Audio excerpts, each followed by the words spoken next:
Is that a camel? What? That's a camel, right? Yes. That's a camel. One-hump camel is known as the dromedary. I ride that. Dang, why is it shaped? I didn't even know it was shaped like I'd that. be riding that. Before the Ice Age, the ancestors of Yeah, look camels how came big from they North are. America. One small group transferred over, moved over into Asia, and eventually the Middle East. Those became known as what we call camels today. But another group went south, and those became what we know of as mammals that spit, or we get their wool from. They have this new groove about them. Anyone know what I'm talking about? Llamas, alpacas, guanacos, yeah. So they are Llama. This is gonna be camel a cheetah. No, we already saw it. No, this is gonna be a cheetah. Trust me. Look at the gates. There's not. No, that has to be cheetah. Look, I just saw some. Or a cheetah or a monkey. This next animal is a legendary Californian. There are indigenous tales of a bird that was And so oh big yeah, they it can't could fly create out. a But like, thunderstorm by flapping its wings. The thunderbird He is is the this king, bro. Thunderbird. California condor. That's Not Thunderbird. that smaller bird. It's Thunderbird's funny, not this that bird big. looks so small next to it, but that's not a crow. That is the much larger raven. Ravens are already pretty big, and it looks absolutely tiny compared to the California Oh, he's condor. full weight. Condors have like a 10-foot wingspan that's wider than our butts. And in the 80s, Huh? Oh, wider only than our 22 butt. of them from habitat destruction, poaching, thinned eggshells from things like pesticide use. But one big factor was lead poisoning, Oh, I think which it's the sounds end. really Huh? random. The end. The Because there's reason a bus right there. wings are open. The reason it got lead poisoning was because of the type of bird this is. So look at its head. I like the single out stretched wing, but a bald head, and not like a bald eagle, like a truly featherless head. This is a type of vulture. Huh. So they are a type of scavenger, and that's very important, right? It's not the prettiest job, but someone's got to do it. They help clean up their habitats, their environments by eating animals that have passed away, carrion. By doing this, they're preventing the spread of diseases, actually. They keep all other animals a little healthier. They're able to ingest, for instance, they could eat anthrax and still be perfectly fine. That said, something like lead is way too potent. They can't even, they can't, unfortunately, can't survive that. That's a little too much. The reason they got lead poisoning was when humans use lead ammunition, or when animals like deer get lead poisoning, and that isn't cleaned up. Scavengers like the vulture, like the condor, they would eat that and then get that lead poisoning. We didn't want to see this animal become extinct, so the San Diego Zoo, the Safari Park, Los Angeles Zoo, U.S. Fish and Wildlife, so many partners in the U.S. and Oh Mexico, my, that we scratch is gathered still on my every back. When that's condor, raised their eggs, started introducing them into the wild. Eventually, this bore fruit. Actually, They're as going of that way. today, Can I jump? there are over You're there? 500 Can I make that jump? California condors now. Can I make that jump? So thank you again for visiting the Not zoo. kidding. to I support cannot those make that. efforts. California is part of one of our conservation. Can I touch them? And with that, we're back to the present. Hopefully we I didn't can't change do anything in the past. Hopefully my parents still met each other. We're now in Africa Rock. That's the north side of the zoo, the right side of your paper map. If you need a map, by the way, you can also use our phone apps, but there are paper maps at the front. And you'll see a small species of mongoose, perhaps. Mongoose? You might know it as the meerkat. This is where the Weird. meerkats live. When they feel like they're in danger or something, they'll stand up, they'll warn the other meerkats to dive underground into their burrows. So depending on where you're at here today, they might be in or out of their burrows. Every tour is a little bit different. When I pass by here, sometimes I get someone yelling out something about Timon as well, right? Timon from The Lion King. Timon is a meerkat. If you know who Timon is, then you probably know who Zazu is. Zazu was not a toucan. Toucans are from South America. Zazu was more like this bird. Zazu was a hornbill. Jeremiah was a bullfrog. Zazu was a hornbill. So hornbills are found in Africa, with some species found in Asia. This type is known as a trumpeter hornbill. From the vocalization they make, sounds kind of like a trumpet or a baby crying. But baby crying hornbill doesn't have the same ring to it, I don't think. To the left of the bus, large leaves. If you've never seen banana leaves, these are banana trees right here. In that same produce section, has anyone here had dragon fruit? Well, I think we're going to tell it's one because If it's you have, nine. or if you haven't, go to the left side. This is the plant it grows from. It comes from a cactus. So this is the dragon fruit. It's also known as the queen of the night cactus, vine-like on the left side. That's also sugarcane passion, if you're wondering what that is. On the other side of the bus, down below on the right, some various aloes. You might use aloe vera on your skin. Some of these taller ones are called tree aloes, and they're in bloom right now. Those beautiful orange red flowers. These light green trees are a type of acacia known as the fever tree. Things like giraffes love acacia. I'm going to talk about one more plant before I switch back to animals. This plant comes from this region. We're passing by the Ethiopian highlands. That's the Horn of Africa on, that eastern side. There's this bright red fruit from the region that gives you alertness and energy Child, am I too that close? people discovered. But you don't Abu, eat am I the too fruit. What close? you do is you roast the seeds because then you could grind them up and put them in the filter and pour water over them. That sounds familiar. Daniela would do that this morning. Talking about coffee. Coffee is originally from Africa, and when it's fresh, it's actually this red cherry-looking plant. The Ethiopian highlands is where it came from in Africa, but it got popular, really popular, just north of it on the Arabian Peninsula. So if anyone knows the most popular coffee bean, it's named after the Arabian Peninsula. So coffee Arabica. If you buy shade-grown coffee, Can I that's check? always What a is that? sustainable option. That means it's Oh, no, grown I'm not in gonna the reach shade that. That's too of far. larger trees and plants, offering habitat to Oh, many that's a animals koala, right? and making sure the soil is nice and fertile. To the right of the bus, that's Urban Jungle. We won't be visiting it this time because this tour would be way too long. But Urban Jungle is where our giraffes are, so check that out once we're done. Instead, we're going to go down in front into Center Street down below. It's a sensitive area, at least the first half of it. So I'm going to step off the mic for 1 moment. I'm going to step off the microphone. But what I'm going to say is, we're looking for a family of mammals called ursids. They have short tails. Like in 8th And grade. if you know what Ursa Minor is, the Little Dipper, Ursa that's the Minor? type of animal. So see if you can figure it out. We'll talk about it after at the bottom of the day. At the bottom, fast. That's the hot dog. You know that? I want food. What is it? I can read that. Oh yeah, yeah. Wait. That's a bear. The bear over there. Oh, it's a bear. It's a bear. Word. Yo, that fan, like, why is that fan even there? And a dog. And Don and Bear. That's exactly. I don't know how to say the word that. That's exactly. I can't say it. It's like and. Wait, what does it say? I'm sorry, Bear, but your family's This is Sloth Bear. Sloth. Where's the Sloth Bear? Okay, he's not there. That's Sloth Bear. Down here, it just red. The other name for the Little Dipper, Ursa Minor, means Can you lesser stop? bear. This is the bear family, and that bear you saw, first thing, was the only species from South America. North known as the America. Andean bear. After I read that grizzly bear. That's For a the grizzly bear. Californians Where on is border, it? if you know what What do you the see? California flag looks like. Hiding somewhere. Here are from that flag. That's not the unfortunate part. The unfortunate part is that they're a little bit farther in. The grizzly bear lives a little bit deeper in there. I'm going to go by slowly, but if you look into that He's square, hiding. a little bit of brown fur, not too visible at the moment. Even though, obviously, in San Diego, we do not have harsh winters, despite what some locals will tell you. That said, even though they don't hibernate, they do sleep a little bit more in the winter, the grizzly bears. As we continue, though, we're going to check out, or see if we can find, a bear from Asia. From India, specifically, is an animal known as the Panda? sloth bear. So this Can't be a urchin, panda. look maybe in the back corner. This is Oh, a sloth there he is. bear, yeah. Kartik, back corner. Oh, that's why it's called a So sloth. again, feel free to stand up whenever we're stopped. Sloth bears, they have long claws. That's why they have that name, long claws. She's right there. Those long claws are not for hanging upside down, though, like a sloth would. They're for digging for their favorite food. Their favorite grub is grub, kind of. Well, not exactly beetle larvae, but they do love insects.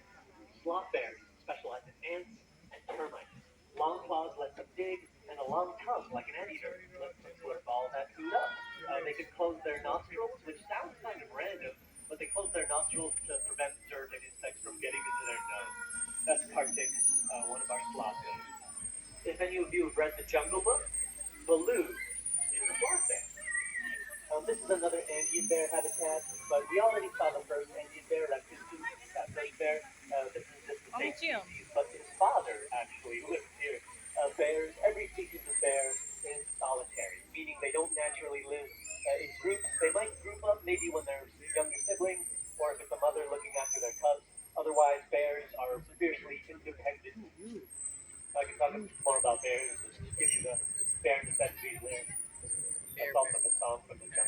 Care Bear. Speaking of jungles, well, we're more in the rainforest right now. This is an actual rainforest in San Diego somehow, because San Diego, it doesn't rain a lot, which is kind of a prerequisite for a rainforest. We use things like misters, drip irrigation to keep all this stuff nice and healthy. To the left side of the bus is Fern Canyon. To the right side, oh, another place where we might see some primates.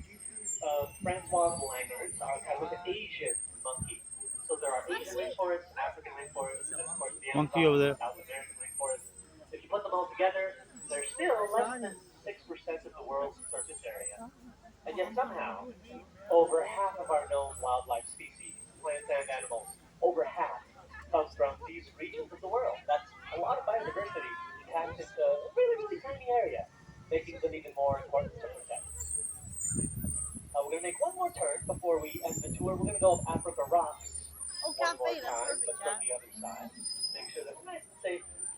So there is one ursid that we will not see because it lives in its own area. Some of you may have, swum by it already, but to the left of the bus, you want to see the newest ursid, the black and white, of course, panda.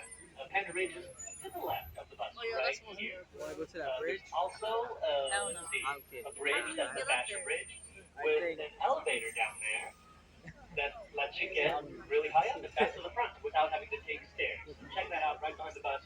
The Basher Bridge and Panda Ridge, that rhymes. We're going to see a different black and white animal instead on the left side as we go up Africa Rocks again.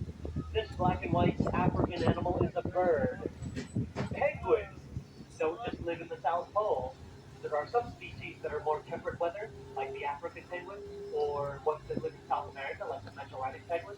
The African penguin live here.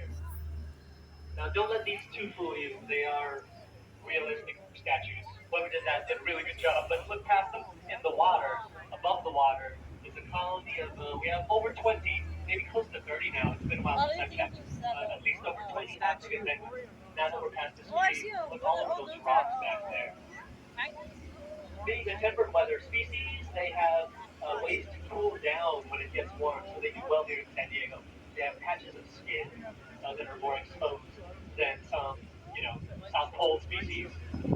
Something the zoo does to help penguins, we like to build nesting boxes for them to lay their eggs down in South Africa. Their native nesting material is being over harvested. That nesting material is known as their own dropping, actually.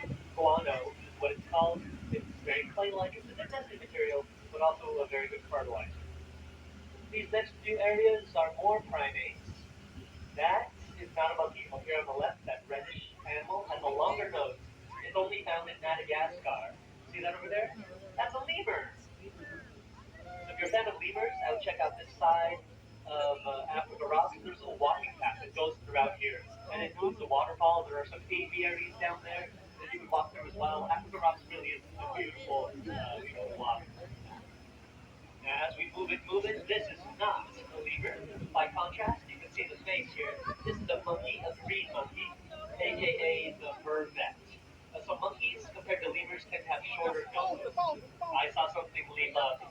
This is a predator, a potential predator for all sorts of monkeys. Don't worry, it's in its own habitat.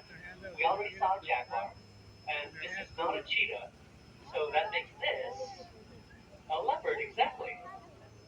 Leopards are so athletic. They're a little bit good at everything. They're not so big that they can't climb trees, right? They're very good climbers still.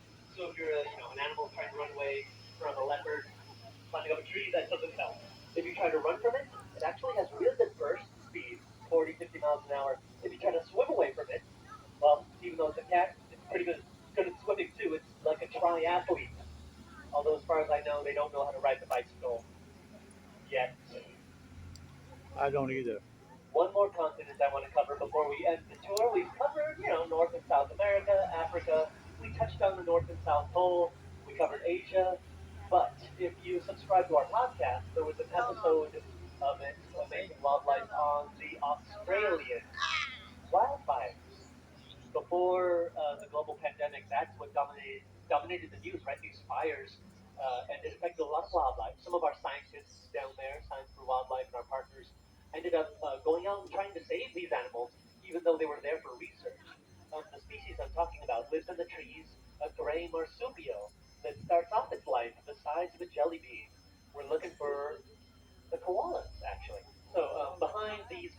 diamond canvas-shaped shades. That's a mouthful, but these diamond kite-like shades, there's often a koala. This side is where the males live, and as I pull forward up ahead, that's where our females live. You are looking at the sleepiest animals on our tour. And that's saying something because we already saw lions. Lions are pretty sleepy, but koalas, there's one up there, that's a female. Lions, compared to koalas, koalas sleep 20 hours a day or more, 21, 22. So imagine being awake for only 3 hours a day. That's it. The length of a Lord of the Rings movie. It's wild. Frankly, very jealous of their sleep schedule. They really haven't made. The reason they sleep so much is because of their food. They eat eucalyptus, which is kind of poisonous, toxic for most animals. But koalas, through a combination of sleeping and from special enzymes made by beneficial bacteria in their gut, they're able to digest that stuff. They also have very unusual front paws. If you've never seen the front paw of a koala, it looks absolutely odd. Here's how I like to describe it. If you could hear my voice for the final time on this tour, give me one last two thumbs up if you can hear me. Okay, perfect. Let's try something. This is something a koala could technically do. It'll probably involve teamwork. But can anyone give me four thumbs up? Is that possible? It's a little hard, right? Koalas have four thumbs, two opposable thumbs per paw, and that's so that they can hold on to the trees. And if you want to check that out, you can either Google it, image search, or you could go into there to the right. There's another viewing area for the koalas. It's right next to, hey, Urban Jungle. That should look familiar. We made a loop. Urban Jungle, by the way, is where you find our giraffes and our rhino. I recommend going there next if you haven't already. Directly behind us is where I talked about coffee in a very roundabout way. And then downhill to the right is where we saw our ursids, our bears. Ah, memories. That was like 8 minutes ago. As we make memories, the sights, sounds, smells pass through a part of our brain that looks like a seahorse, the hippocampus. I have a really old memory of being 5 years old, and we took a picture, me and my family, we took a picture in front of the flamingos up front. I really barely remember that trip, but I think I remember that part of it because we still have that picture. It's one way to remember, to recall. We want to make sure today that the wildlife you see doesn't become just a memory. There is a potential future out there where some of the species we've seen on this tour no longer exist for the next generation. But that's only a potential future. We proved with the condor, for instance, that we could turn things around. We could create a world, or aim to create a world where all life thrives, and this could involve actions big and small, from as simple as recycling, to research, to volunteering, donating to your favorite wildlife nonprofit, whether that's the zoo or whether it's an elephant sanctuary like Roteti. That all helps, along with learning. And hopefully you'll learn a thing or two on my tour. My name is Jet, Jet, like an airplane we've landed. I hope you make a bunch of wonderful memories here today at the San Diego Zoo. Happy holidays, folks. Let's do it I'm again. going to unload the bottom level first and then the top level. If you took pictures,